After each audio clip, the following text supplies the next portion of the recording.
La parole est à Monsieur Cataillé, député de la Guyane.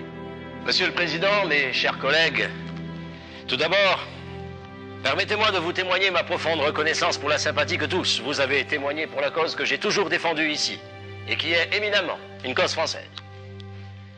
Je veux solliciter de vous une aide afin de faire cesser une situation dramatique et éviter de nouveaux déboires en Guyane. D'ailleurs, je m'étais déjà adressé à vous pour réclamer votre aide. Et au même moment, alors que je m'adressais à cette tribune, le sang coulait en Guyane.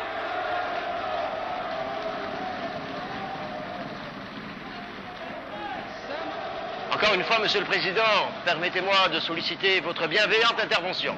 Un peu de silence, je vous prie, messieurs. Et de faire appel au sentiment de solidarité de mes collègues de l'Assemblée. Monsieur Cataillé, c'est moi qui préside. Veuillez m'écouter. C'est peut-être la dernière fois que j'interviens dans cette Assemblée. Je veux défendre la cause de mes compatriotes. À l'heure où je vous parle, tous les leaders politiques de la Guyane sont en prison. Il faut que ma voix s'élève. Si vous continuez, Monsieur Cataillé, vos paroles ne figureront pas au journal officiel. L'Assemblée ne doit pas être saisie d'un sujet qui ne figure pas à son ordre du jour. Une première fois, Monsieur le Président, vous m'aviez dit que la situation telle que... Monsieur Cataillé, vous n'avez plus la parole, je vous l'ai retirée.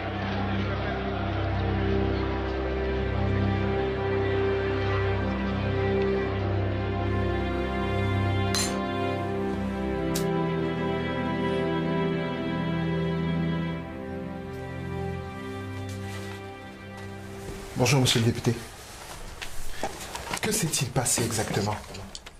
On ne me laisse pas m'exprimer, alors je n'ai plus rien à faire dans cette assemblée. Pourquoi cette prise de position du gouvernement face aux changements exigés par le peuple guyanais? La France ne veut pas faire face à ses responsabilités.